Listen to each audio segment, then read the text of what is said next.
No, you actually are allowed to buy them whatever they want as long as it's modest. As a matter of fact, that's part of the agreement. Part of the agreement of the ketubah when you get married is that you have to buy them clothes when they want clothes. Now, is that agreement also for us as couples that we're converting, or just who are wanting to get married at that point? Once you convert, your previous marriage doesn't count. Once you convert, you have to get married. You're breaking up again.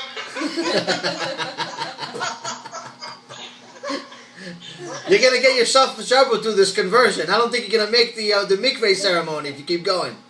The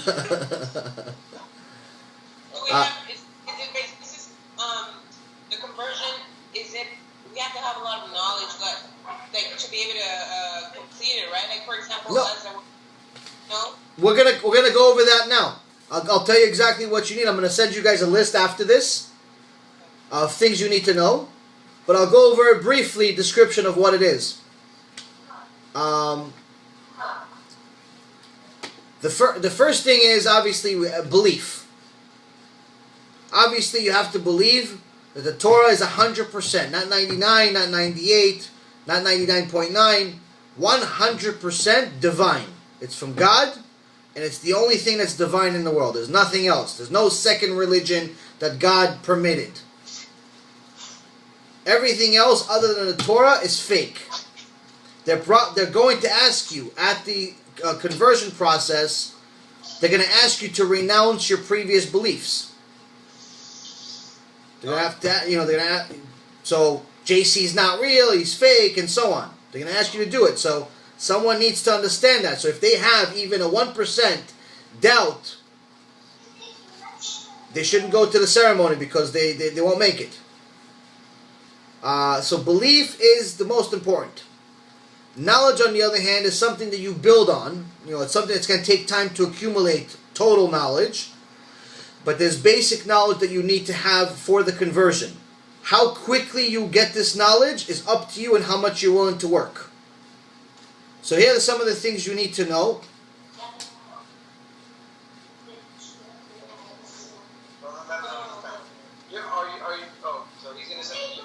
I'm going to send you the list. But I'm just going to tell you some basic descriptions of it. You have to know the basic background of Judaism. Basic, you read the 5 books of Moses, you already know the basic background of Judaism.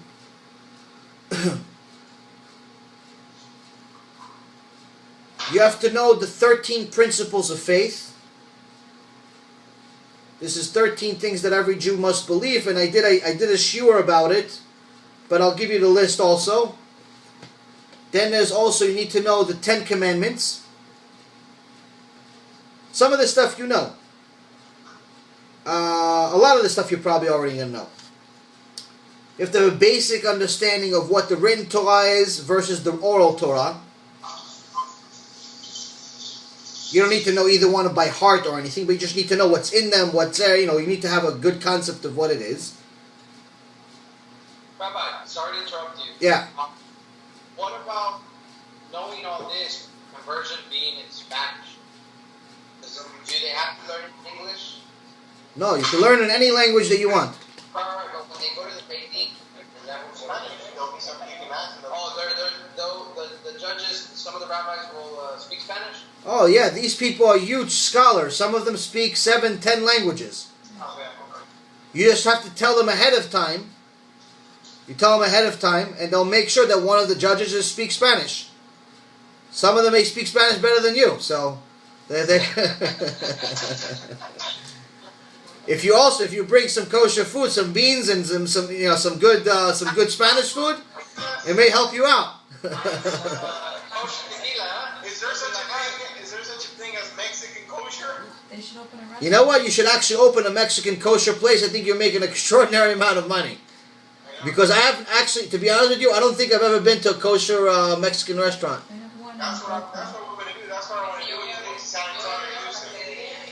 We love cooking, man. We love it. Listen, the Jewish people love food, And we have a lot of other food, but I don't think there's enough Spanish. I know that anyone that would open like an authentic Spanish restaurant will do really, really well. Bezrat Hashem, also, you guys are going to be so holy once you finish the conversion. Everything you do is going to be blessed. Doesn't matter. Even if you want to collect baseball cards, you'll be blessed. Don't worry. So you need to, at the very least, you must all read the first 2 books of the 5 books of Moses.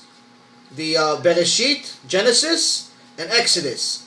Really, you should read all of them with commentary, but at the very, very least, at the time of conversion, you must complete the first 2 books with commentary.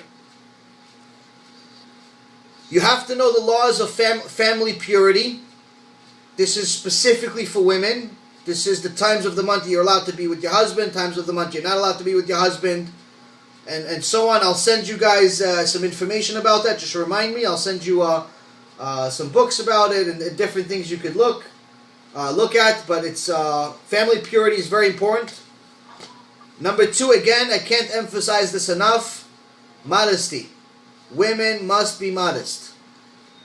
If a woman shows up to a bet din not modest, they won't even ask you any questions. They won't even look at you. They'll send you outside. And also, don't think that you're, someone that goes there modest, but as soon as she leaves, she goes back to the club clothes. Just realize you're better off not converting. Can you send a list, I guess, more than anything, an example, if your wife has some ideas for our wife, our mom, as well, our sisters? Okay, modesty. What modesty is? Okay. Kind of examples for the conversion more than anything. I mean. Well, for in general, the way you're supposed to dress is modest all the time. So here's modest. Modesty for a woman is this. Her shirts, her clothes in general should be loose, not tight, not skin tight. Should be, the looser the better. So, for example, a lot of women that wear this tights, no good. Second thing is, sleeves for a woman must cover the elbow. Can't wear tank tops, can't wear short t-shirts and so on. You have to cover the elbow. This is not just for the conversion, this is all year round. As far as for the lower body, you have to wear skirts. You can't wear pants. So you have to wear skirts, and the skirts must cover the knees even after she's sitting down. So you see a lot of women wear skirts that cover the knees, but as soon as they sit down, it goes back and it doesn't cover the knee. Right. So technically, the longer the skirt, the better. The best skirt, the most modest skirt, is one that's wide and covers all the way to the ankles. That's the best skirt. So, like our grandparents used to wear, that's the ideal. But at the very least, it has to cover the knees even after you're sitting down. It has to be loose. You're never allowed to wear pants unless you're in the house by yourself or with your husband alone. If you're with your husband alone, you could do whatever you want. A man is allowed to do whatever he wants with his wife. A wife is allowed to do whatever she wants with a husband. That's when you're alone. Anyone else in the house, modesty has to be 100%. And even though it's raining outside for change, I gotta go pick up the kids or gotta go grocery shopping or anything like that, no pants whatsoever as well. What some women do, some women like to exercise. Okay. So what they do is they wear sweatpants with a skirt around it. Oh, okay. So they wear sweatpants, but they have a skirt around it. So the skirt still covers the knee. It still looks like it doesn't. The reason why you're not allowed to wear pants is because pants pretty much give you a really good visual of what the woman looks like naked. And that's the exact opposite of what we're trying to do. So sleeves covering the elbows. We can wear deodorant, right? Huh? We can wear deodorant and perfume. Why not? As a matter of fact, you're not allowed. You can wear perfume to go out. Yes, you're allowed to wear perfume. It shouldn't necessarily be excessive where you're getting the attention of the people from the outside also. But yeah, normal. Yeah. As a matter of fact, keeping good hygiene is very, very important in Judaism. Why? Because you never want anyone that's not Jewish to look at a Jew and say, oh, they smell, and they think all Jews smell. Sometimes unfortunately, some Jewish people don't keep good hygiene, and they look ultra religious, but they smell really bad. That's a very big sin. You have to take care of hygiene. You have to take showers every day. You have to take care of yourself. You have to be groomed. You can't look like an animal when you're a Jew because you're a representative of Hashem. Can you bleach?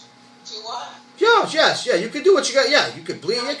You can groom yourself as much as you want. You groom yourself as a woman. Do whatever you want. Bleach, the eyebrows, whatever you have to do. Do as much. Look, you have to look. You are commanded to look beautiful for your husband. But again, your husband, not Steve and Mikey from the supermarket. Not the butcher at the supermarket. No, not that guy. Also, once you're married, you have to cover your hair, like we talked about before. You could choose either a scarf, like one of these. I'll send you a website. I actually follow. I don't recall her name, but she's a Jewish coach. She also has her channel on YouTube. I've been listening to some of her lectures. Also, she always has her hair covered. Rapunzel, maybe a Rapunzel is the name of the website.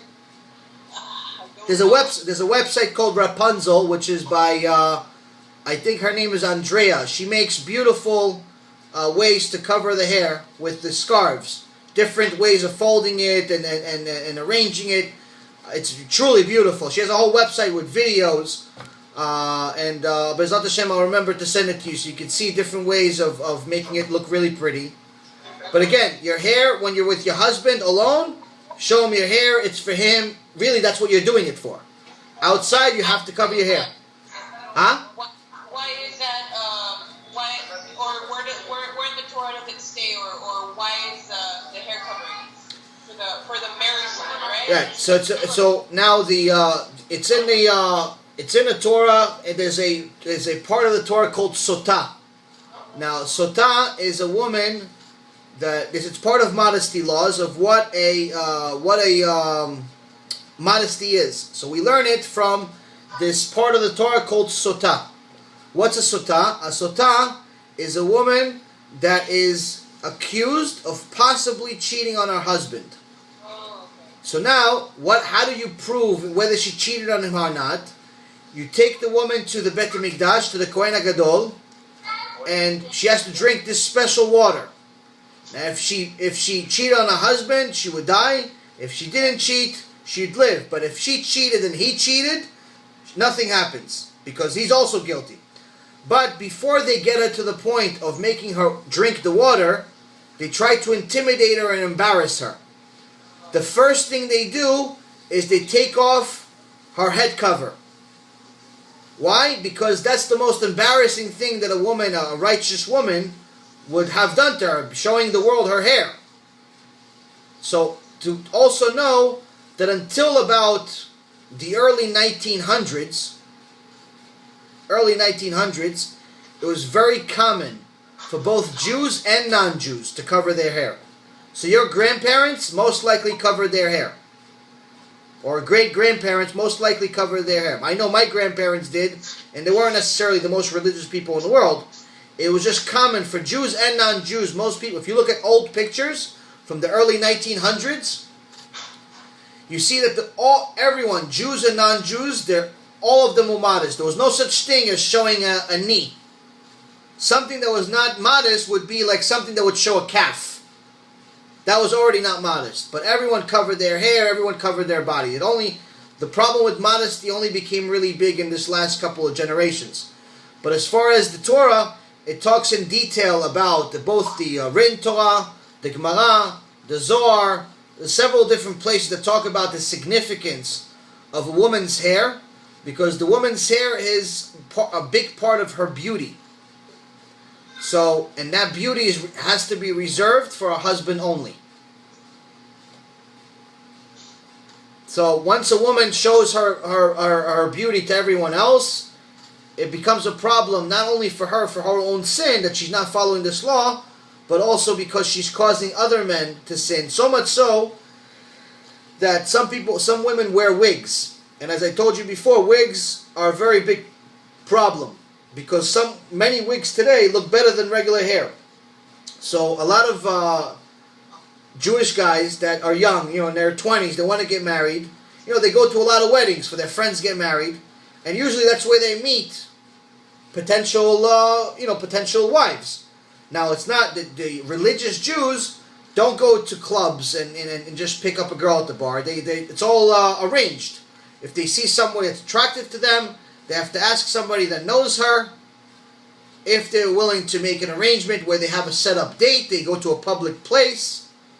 Now, it's happened many times where someone would ask about a girl only to find out that she's married.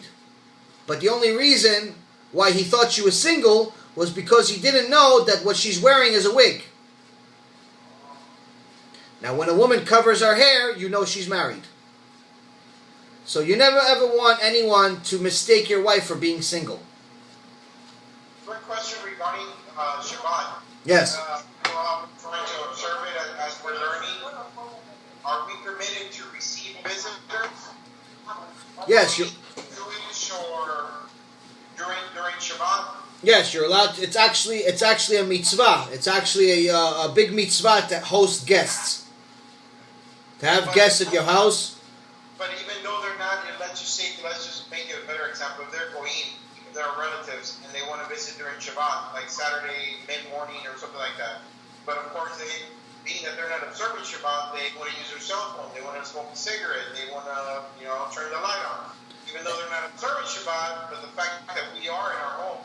Yes, as long as it's not if someone's going to come to your house, then they have if they're going to violate Shabbat, even if they're goyim, it has to be away from all the children and even away from you. They can't do it in front of you. They can't smoke in front of you. They can't watch TV in the living room, because that could lead you to want to do it also, and that could also confuse the children. So the ideal way is to have them not do it. If that's not possible, then you have to have them come over at a different day. You have to understand that a 10-year-old kid or a 12-year-old kid doesn't know what the difference between Jewish and not Jewish. This is Uncle Steve. This is Uncle Benny. They're both the same to me. So if one converted, one didn't, to the kid, it doesn't matter. It's the same thing for them. So if he sees one smoking on Shabbat and the other one not, it becomes a problem. It can confuse the child. My mom was asking, because back then she used to record everything during Christmas for our family home movies. Even though, whatever festivity, birthdays, celebrations we had. And she's asking because somebody told her that apparently in any of the home movies that we have, or family movies, where it shows that we're inside the church, praying, or we're, in Christmas here, in Mexico, there wasn't anything. You would kind of cradle the baby Jesus, and have to. I'm laughing because when we were small, man, we had to wait for our grandma and our aunts to sing the whole rosary, and we wouldn't get out of there, the firecrackers and whatnot. So that's why she's laughing and she's asking, because she would videotape that as well when they're cradling, the baby JC and sing the rosary and all that. So they told her, well, you got to cut those parts off of the home movies. You don't necessarily need to go to that extent. I mean, I don't think you watch those home movies every day or anything. Yeah, you don't necessarily need to go to that extent. It's just again, if you're ever going to show that movie to someone that could be influenced by it, like for example a child, then it's better off not to show them that part. But you don't need to go to the extent of doing that. No. Rabbi, what about in my situation? There's a conversion. I have tattoos. Okay. What kind of tattoos? I can't. What kind of tattoos? I have one of them that's Psalms. I have other things. Everything's Hebrew except one big one. Do you have a cross? No. JC? No. I have my mom's name. No, if there's no idol worship. Hebrew. No, everything else is Hebrew. Okay, so you're not obligated to take it off. You don't have to take them off. Even if I have my mom's name? Yeah, it's fine. You don't have to take it off. Okay. The sin of tattoos is getting tattoos, not having tattoos. Meaning that if a Jew got a tattoo, and then he did tshuva, and then he became religious, he's not obligated to take off the tattoo, but he made a sin of getting a tattoo, but that sin is over already. Now, the only time you're obligated to take off the tattoo is if it causes chilul Hashem, if it causes desecration of Hashem's name, and it's obvious to people. Meaning, if it's a tattoo is on your stomach, on your arm, where people don't really see that part of your body, then it's fine. You don't have to take it off.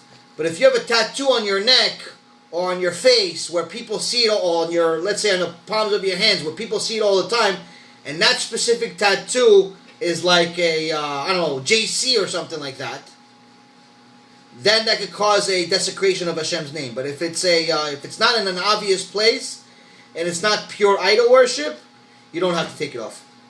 Okay, no, the only two I have that's visible, it's Hebrew letters. No, I mean, I see it. I don't know. It's one of the 72. What is it? The other one is shut. What is it? Wait, hold on. Which? One of them, huh? What is it? What's the first one and the second one? I can't hear you. One of them is the seven. You're cutting off. One of the 72 names of Hashem, and the other one is Shalom. Okay. Well, yeah, the one that's the name of Hashem. Even if you wanted to erase, you wouldn't be allowed to erase it. Right. No, well that Where is it? on my wrist. It's under the watch. Okay, so it's it's not good to put Hashem's name on us, but you definitely don't have to erase it. Definitely don't have to erase it. How about the McDonald's menu? He hangs it on his back.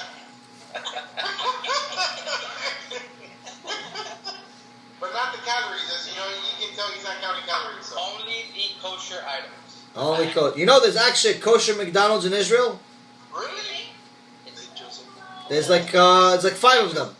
Is it really kosher, or are they just calling it kosher? No, really. Actually, there's kosher McDonald's and there's non-kosher McDonald's in Israel. There's both. Believe it or not, there's both. So you have to verify that it's kosher before you. There's like 5 of them in Israel. The last time we went to Israel, we went to it. It's in one of the universities. They had a kosher McDonald's. I was excited to have kosher McDonald's, so I went and drove like an hour and a half just to get a kosher McDonald's for the first time. So you had a kosher Big Mac, huh? Yeah, it was pretty good. It's pretty good. What else? Can you clarify something regarding the meat and the milk and the meat? Sure. One of your lectures, or or I heard somebody say, when you eat, per se, if you eat in the morning milk, of course now we're going to have to start looking at the kosher milk and kosher dairy products, not having enzymes and all that. If we actually eat milk or cheese or any product containing milk, right.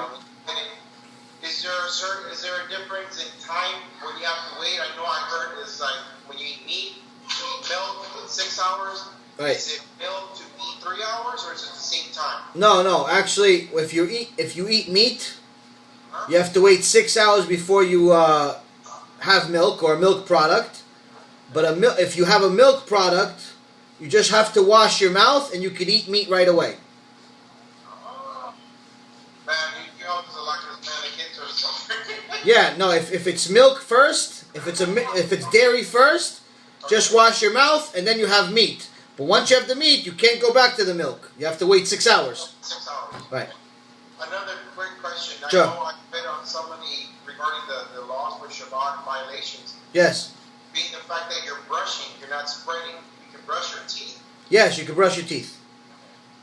2 questions, Rabbi, that they've asked me. I just don't know how to answer it. What's the difference of, I don't see it that often with Sephardic Jews, but as far as the, what do you call it? The payas? Yeah, those and the beard. Okay. Neither one of them is an obligation. Oh, okay. Neither one is an obligation. Those are more customs that have special blessing if you do it. I'm So- sorry, I didn't hear you. Can you say that again? The beard, Uh-huh. and the payas, where they have the little curls, Right. you're not obligated to do either one. You're not obligated to have a beard, and you're not obligated to have the payas. Okay. The reason why they do it is because hair that grows from both of those places, from here and from here, from your face and from that part of your side, brings mercy on you. It's called it's chesed, which brings special. In essence, it's a belief that it has sources in the Torah and the secret part of the Torah, the mystical part of the Torah, that it brings chesed. Now, on the other hand, chesed means like kindness. There's kindness, special treatment from heaven on you. On the other hand, hair on your head, you have to have a normal haircut. You're not allowed to have goyish haircuts, like some like the mohawks, and people shave the sides. You have to have a normal haircut like you guys have. The people write on the back of their hair. They draw a picture of somebody on the back of their head. That stuff's not allowed. Huh? I have your name back here. No, erase that one. So, well, you know what? If it's my name, maybe no. So, you have to have a normal haircut, but some guys have. I used to have long hair. As difficult as that is to imagine, long hair for a man is not only it's not allowed, but it actually brings judgment on him. Because hair for a man on his head is judgment. So a man should not have long hair. And a man in general should not do things that women do. So, for example, women, Cleaning, washing dishes, all that. No, it doesn't include that part. Meaning about grooming. You're breaking up again. You're breaking up the signal from here on out. About grooming and also about dressing. Like a man is not even allowed to wear a costume that's a woman's dress. Even if it's a costume as a joke. He's never allowed to wear women's clothing. He's never allowed to have, to act like a woman. A man needs to be a man. And, a woman is a woman. But it's very, very important because sometimes certain guys are, this not you guys, but just so you know, anyone that's watching this would know, some guys are just generally feminine. They're just more feminine than other guys. And they take care of themselves like women do, even sometimes better than women do. They do their eyebrows and their nails, and they get tanning and all that stuff. There's certain parts of that stuff is not allowed. Why? Because that's the stuff that women do. Women are allowed to do whatever they want for grooming. As long as they're modest, as long as it's a modest place, you're allowed to do whatever you want to be beautiful for your husband. You're actually obligated to be beautiful for your husband. As a matter of fact, the time after the mikveh, when you go to the mikveh for the first time during the month, that is a special day for the husband and wife. It's a very special day. It's so special that even if the husband is, let's say he's a rabbi and he's going to give a lecture, and it's on the day that his wife goes to the mikveh, he has to cancel the mikveh to make sure that he's with his wife. It's a very special day. So, and that day you'll see, I know that, we're all adults here, it's good to know that once you convert and you're intimate every month, because of the mikveh, because of the holiness of the mikveh, I promise you, not only from knowledge, from experience, I'm telling you, it's a completely different experience you've ever imagined. There are major benefits to Judaism that are a big kept secret. And it's good to know these things, not because we want to make fun of it or because we're not children here. It's really important to know that the mikveh, the ceremony that the woman goes through and not touching each other the whole half of a month almost, it renews the marriage completely every month. And that's why you'll see old religious Jewish men treat their wives better than young couples that are 20 years old, just got married 2 months ago. Not because they have extra respect only, but because they literally feel like they just married her every month. Is that a reason why we have to move closer to a Jewish community for the mikveh, to have a mikveh close to us? It's one of the many reasons. So for the women, for every month after Yes. After every month she has to go to a mikveh, yes. Okay. Actually, I was told once, I don't know how accurate this information was, that we're literally 15 minutes from the beach, like the actual beach. Yeah. It said that if we're not close to a mikveh, that works. This is a natural source of water. Yes, it works if you have two conditions. One condition is no one else is on the beach. Okay. The second condition is you have a lot of experience with Judaism. So pretty much move to a mikveh.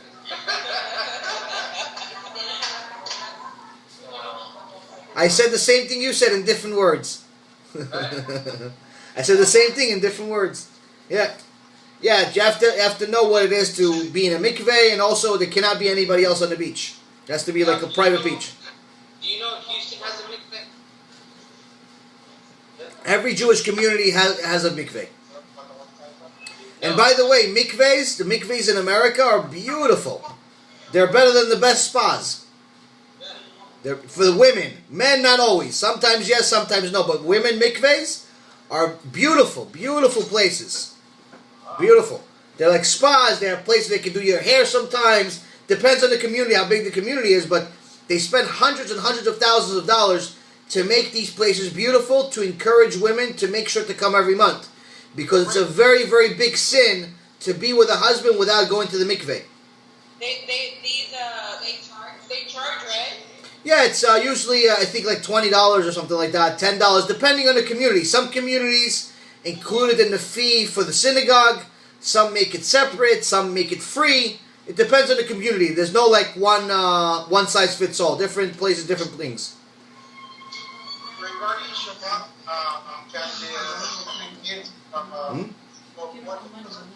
Yeah. Oh, but I'm sorry. Before you answer that, my Rabbanit wife, just reminded me of something very important. Is if you don't have money, for example, someone has financial hardship, no mikveh will ever turn you down. You will always be allowed to go to the mikveh. So don't ever worry about it. If you don't have money, they'll always let you go in.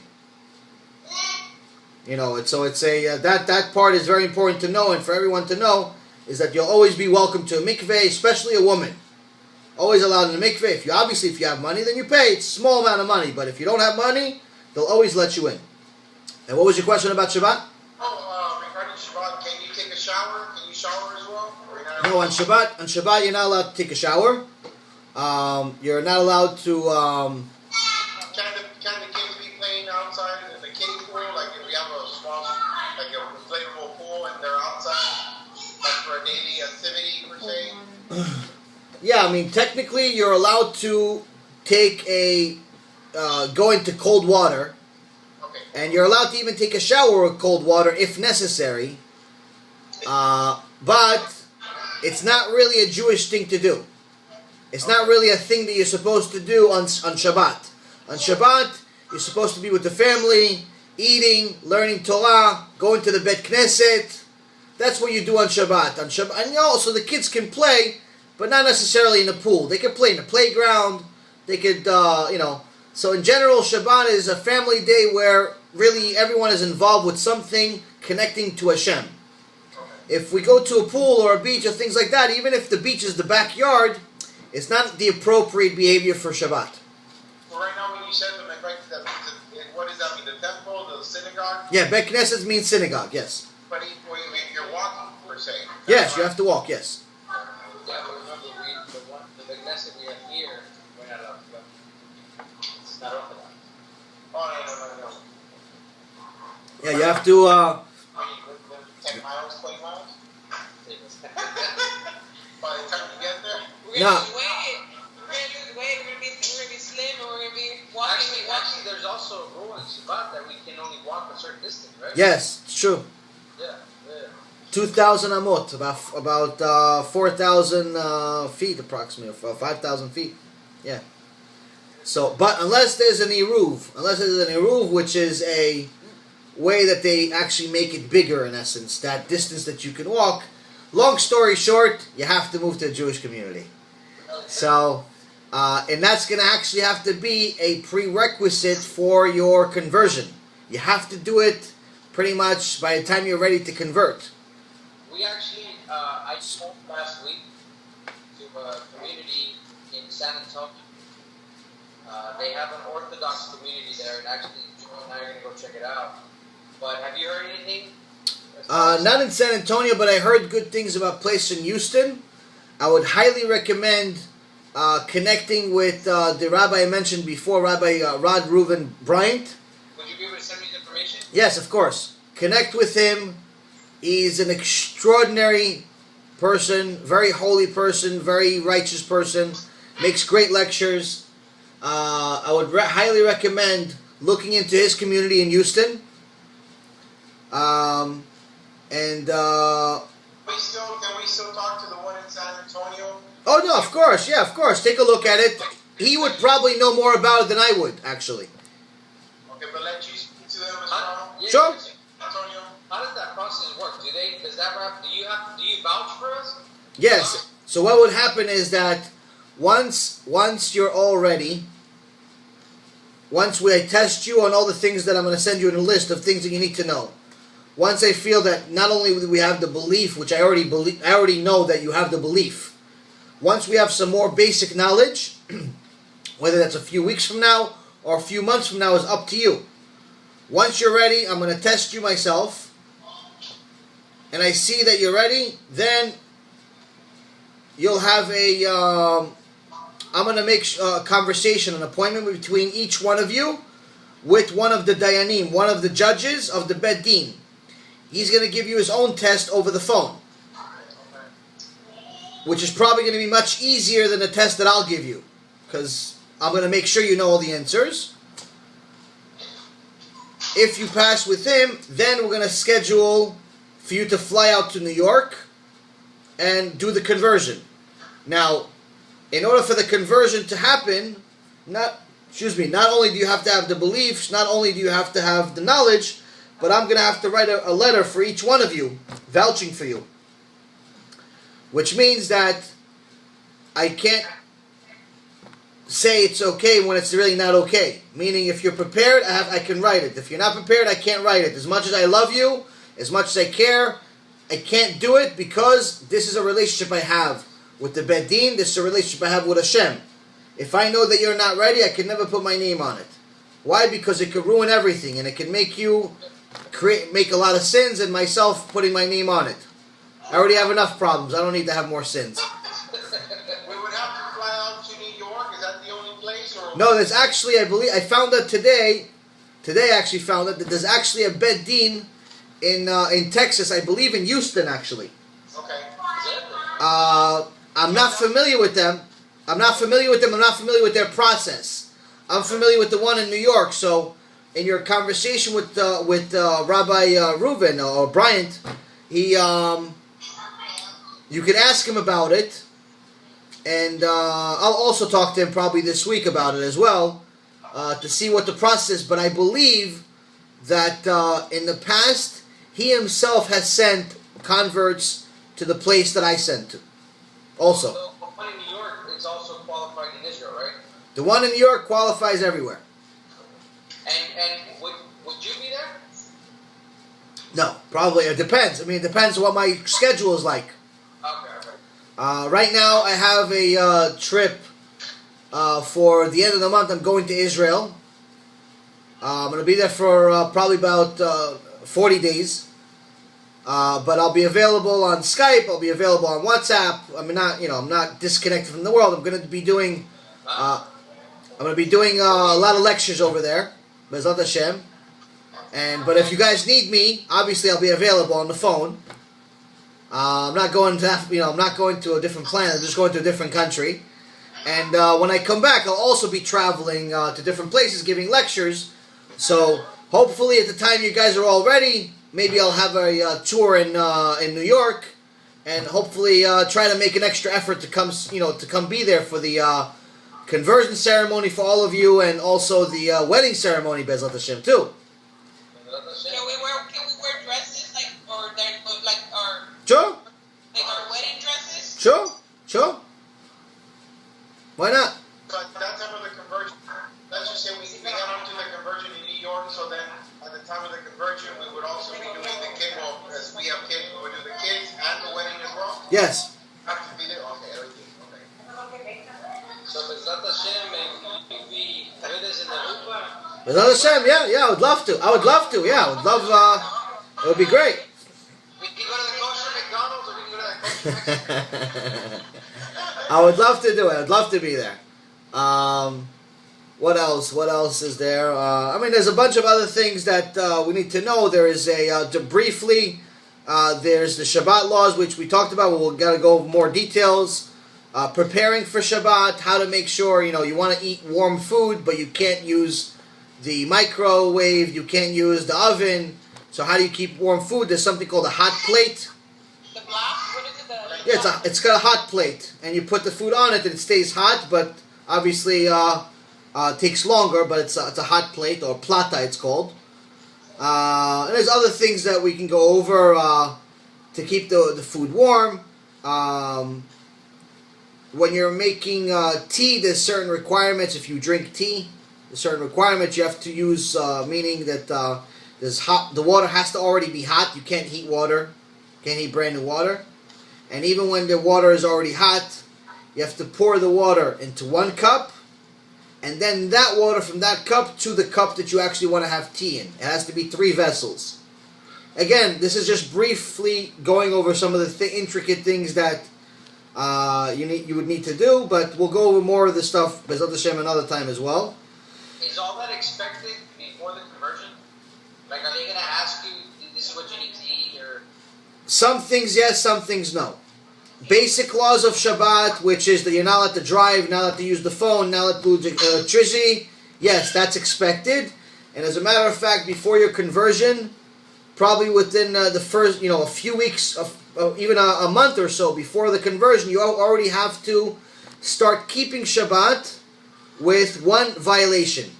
Make only one violation, meaning one time you violate on purpose, but other than that, you have to keep Shabbat 100%. But a week or two before your actual meeting with the Bet Din, maybe even a month, depending on how fast you're advancing, you have to keep Shabbat 100%. Why? Because it's already known that you're going to convert at a specific date. But right now you're not allowed to keep Shabbat 100%. You have to make at least one violation. Ideally, it should be only one violation, not 100%. Once you're already ready for the conversion and there's already a date, then you have to keep Shabbat 100%. And we'll go over, you guys have questions about Shabbat, what you're allowed to do, not allowed to do. There's books about it. You could ask me questions, and Bezrat Hashem will find out more. You also have to know the basics of all the holidays. What's Rosh Hashanah? What's Yom Kippur? What's Shavuot, Sukkot, Pesach, all of these holidays, Jewish holidays that we have. You have to know the basics of them, what they are even. You don't necessarily need to write a book about each one of them, but you need to know, what do we eat on Pesach? Pesach, it's known that we eat matzah. So it's things like that. And what is the holiday about? Pesach is the time that we had the Exodus from Egypt. Shavuot is the time that we got the Torah. Sukkot is when we celebrated all of this, leaving Egypt and getting the Torah. And also it's a time that we actually did 70 sacrifices for the non-Jews. Why? Because we wanted Hashem to bless them too. Even the non-Jews. So actually, if the non-Jews knew how good the Jews were to them, that they would give sacrifices to Hashem, 70 sacrifices, representing one of each one of the nations, they would even send soldiers to protect our Bet HaMikdash. But instead, they destroyed it. Anyway, you need to know the basics of the holidays. And what you do, what the laws are. Kosher food, you need to know the basics of kosher. You need to have a kosher, you have to kosher your kitchen already, meaning that all non-kosher food cannot be in your house. Also, you have to stop eating it in general before your conversion. Also, prayers. You have to already move to a Jewish community, and even during your conversion, as you get closer and closer, you have to start going to synagogue. So, Rabbi, stop you right there really quick. Yeah. So we have to move, let's just say it's suggested to move now. Yes. How would they accept us if they don't know who we are? If they're like, well, I mean, I understand why they, not necessarily don't reject us, but they're kind of thinking, well, how do I know you're not a Christian? How do I know you're not bringing JC into the community? You know what I mean? Right. Well, they'll That's the situation. you're gonna talk to them. They'll probably call me, and I'll talk to them. I'll also connect you with connect them to other rabbis, and even though it's not necessarily easy all the time for converts in general, don't worry, we'll do everything possible to make sure that everything is already prepared ahead of time. Meaning that before you decide to move to that community, we already have a couple of conversations with that rabbi, the head rabbi over there, to know that you're coming. So it's not, so everyone knows, everyone's welcoming, and so on. That's why I say that it's a good idea that if you're going to stay in Texas, it's highly recommended to go to that community in Houston that I mentioned to you, because I know people there. It's and they welcome converts, in a phenomenal way. Maybe San Antonio as well. I don't know, but I don't know that place, so I can't vouch for a place I don't know. Because again, unfortunately, there's still baseless hatred amongst our people, where sometimes there are certain parts of Judaism, certain sects of Judaism that reject converts altogether. Even though Hashem himself said that they're more special than anyone else, some people don't follow the Torah like it says. So it's unfortunate, but it's life. Some people don't like Sephardics, and for example, some people won't like Sephardic Jews. Some people don't like Ashkenazi Jews, and we're all Jews. Right. But there's enough baseless hatred amongst us that's the real reason of why the third Bet HaMikdash has not been built yet. For example, we can go to Houston, since you recommend that place. You know the people. Not necessarily they'll be with open arms, but at least they're willing to give us an opportunity. We convert, because that's Hashem, and then from there we can jump to like San Antonio, to another community, since we're already technically... No, wherever you go, you don't necessarily need to move that many times. You can go directly to San Antonio, and, but again, wherever you go, you should communicate with the synagogue and the head rabbi before you go. It's only a phone call. Right. You have a phone call, you tell them the story, you tell them this, you can give them my information, and we'll talk to them, and we'll talk, they'll meet you, and that's it. It's not, you don't have to move from place to place. It's very costly. Right. Okay. There's no need for that. You meet them ahead of time, you see how they are, you learn about the community. Any decent-sized community usually has good representation on the web. You could see websites, you could see pictures, and get some feedback of, maybe even meet some people there. It's not, Jews in general, righteous Jews like Jews, and righteous Jews like converts, and you have to find a place that welcomes it. Yes, you have a question? Yeah. Like life's rules. Repeat that again? Torah is like life's rules. Yes.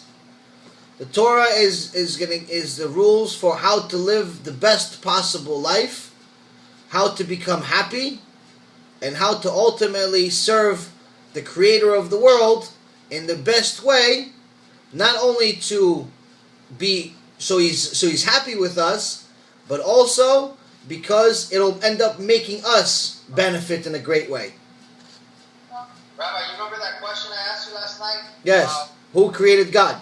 He was the one that asked me. It's a good question for a 9-year-old. to ask that already shows that he has a good head on his shoulders. And like we said, it's just actually, when you're 9 years old, you're asking the question, it's a good question. Unfortunately, there's some 60 and 70-year-olds that are asking that question, and that's not usually a good question. Because they should have answered it already. So the answer is simple. If, Hashem being the creator cannot have a creator, because he's the creator. If someone created him, then that would be the creator. So it means that Hashem has always been here. He does not have a creator. He is the creator, and that's why in his name, in the Hebrew way of writing his name, it's 4 letters. Yud, Hey, Vav, and Hey. That's 4 different letters that are used for that name. And if you rearrange those letters, you could spell the words past, present, and future. Which means Hashem is showing us that he was here in the past, forever.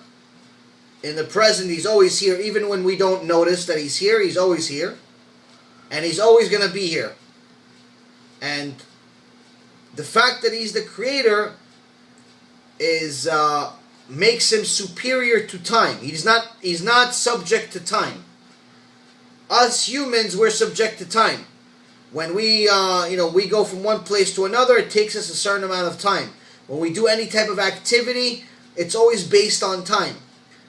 Hashem, God, does not have time. For him, the past, the present, and the future is all the same thing.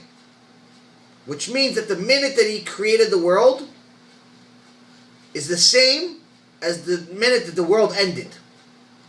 We're the ones that are subject to time that are living this. But for him, he already knows the end. He already sees the end. So it's a good question to ask about the Creator, because the more we ask about the Creator, the more we'll realize how amazing he is. And if we know that he's amazing, and that he loves us, and that he wants good for us, then we're going to want to know, what does he say to us? Does he have something that he said to us? And the Torah is a book that gives us instructions from God, instructions from Hashem, of how to live a perfect life. How to get to a point of perfection, where we're not only going to benefit in having good life here, but we're going to benefit in eternally, beyond this life.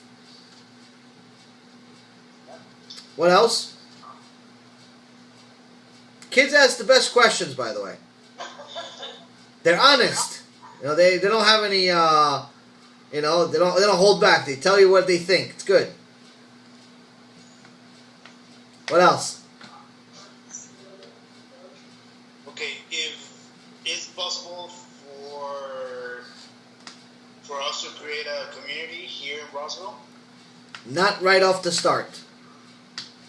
Because right now you don't have enough experience to create a community. You need a rabbi, you need some experience of what to do, so amongst just yourself, all being converts, you would need to acclimate to another community that has experience to learn from people that have been doing it their whole life. And eventually, yes. They have the schools and everything there in the Houston community, right? Rules as far as what? No, schools. Oh, of course, yes. Jewish communities usually have the Jewish schools. Sometimes they're very close, sometimes they're a little further, but generally it's usually not far away. Generally, Jewish communities worry about 2 main things. 1 is school, 2 is synagogue. Everything else is extra. But usually Jewish communities tend to be very developed, a little, more expensive than traditional communities, because there's so much demand and not enough Jewish communities. But they're usually very developed, very well taken care of, very, very beautiful, and in general, very welcoming. And again, it's you have to remember that sometimes some Jews are going to be a good representation of Judaism, and they're going to be very welcoming. Some Jews, not so much. Don't worry about those. The ones that are welcoming, That's the good ones. The ones that are not welcoming, let them, break their head, and they have probably their own problems that they're worried about, and then they can't think about anything else. What's a good date? What? What's a good time to convert? What is? Yeah, like what's a good time, a month, A good time to convert as soon as possible. How long it will take? It depends on how you're going to study. If you study, you guys have already been studying, but you study these specific things I'm going to send you, and you get ready in the next month or two, then we'll get you converted in the next month or two. If it's going to take you 9 months to know this stuff, then it's going to take you 9 months to convert. It depends more on you than me. The most important thing is to find a community, right? Yes. You have to find, that's the first thing you have to work on already on a community. Orthodox Jewish community, not conservative or reform. Orthodox. And along that, you have to make sure you learn all of these things. The sooner you know this stuff, the sooner we can get you converted. And even for our kids for school, I know there was some in San Antonio. There was a couple of schools, but one actually integrated. It was based on Judaism, but they actually accepted as well Christian, Catholics, etc., etc. But I guess there was 60% was focused on Judaism. But Yeah, now it's sort of probably like called Messianic. Yeah, I think so, going that way. But there was another school which was completely Orthodox, which is all Judaism, since it starts from the get-go, Torah study, all that kind of stuff. So you would suggest, again, for our kids to go Orthodox stuff. Only Orthodox. That's the only option. It's not a suggestion, it's an obligation. There's no other option. Everything else is fake. The Torah is either 100% true or fake. So we all agree it's 100%, and that's what it's going to be. Go ahead, you have a question? Yeah. Why did Hashem make us different from each other? What I mean is like now. Repeat that again? Why did Hashem make us different? What I mean is like male and female. Because the male and the female are two parts of the same soul. There was one soul originally, and Hashem split it. So the male can complete the female, and the female can complete the male. In essence, the point of a husband and wife is to bring the best out of each other. So for example, a male by himself, he can just do so much. He can work, he can think, he can speak, he can eat, he can be a regular person. But he can't bring children to the world without the wife. A woman can also eat, drink, work, cook, clean, whatever she's going to do, but she also can't bring children to the world without a husband. That's one thing. The second thing is that there are certain mitzvot, there are certain good deeds that the Torah says that the male and female can only do if they're together. So when they're together, they're a complete soul. When they're separated, they're separate. They can't do everything together. So for example, it's like having a superhero, but he has no powers. So he has the uniform, he has the cape, but he can't fly. So he's useless. The cape is just a costume. But if he has superpowers, then he's worth something. Go ahead. How true is this, Rabbi, that a man cannot even start completing his tikkun until he's married? Part of his tikkun. Not his complete tikkun, but part of his tikkun. He cannot do it without being married. Rabbi, why can't we wear high heels? Because it's a overly attracting walk that is a result of heels.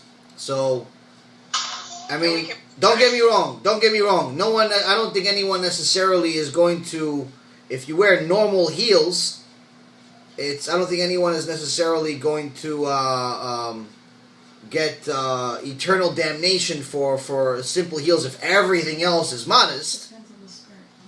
If you're wearing a long skirt that's loose and you're wearing heels, it's fine.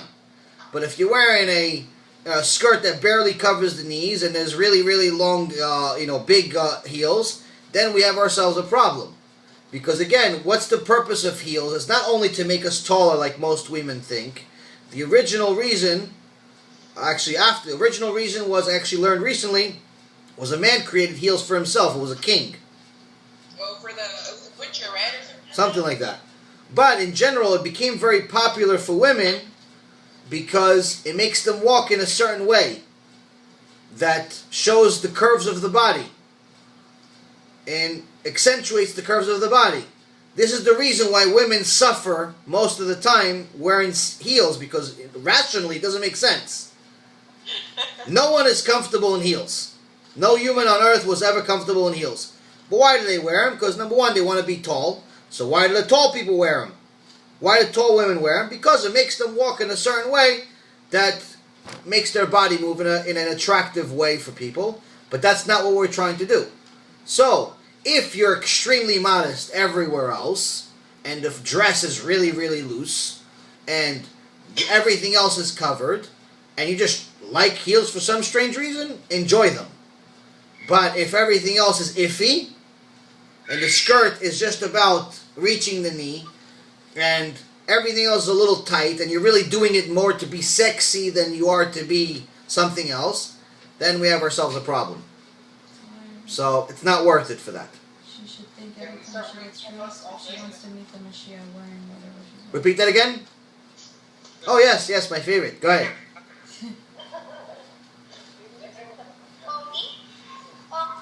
What does my name mean? What's your name? Jose. What does it mean? There's a prophet, Hosea. It stems from, there's actually one of the prophets, Hosea. That's originally where your name comes from. And his middle name is the son of Rabbi Shimon Bar Yochai, which his name is Eliezer. Eliezer, yes, great name. By the way, each one of you will have an opportunity to change your name during your conversion to a Hebrew name. You don't have one. If you don't have a Hebrew name, you'll have an opportunity to add a Hebrew name.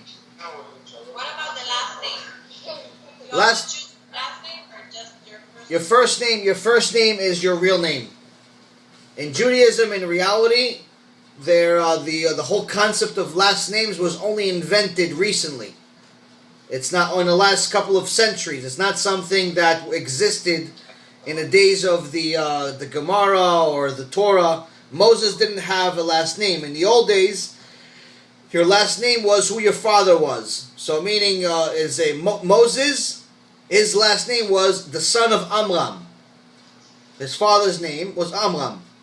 So Rabbi Eliezer, it's Rabbi Eliezer ben Shimon. Rabbi Shimon. Shimon was his father. So there wasn't last names in the old days. Last names was only an invention in the recent centuries. So your real name is your first name.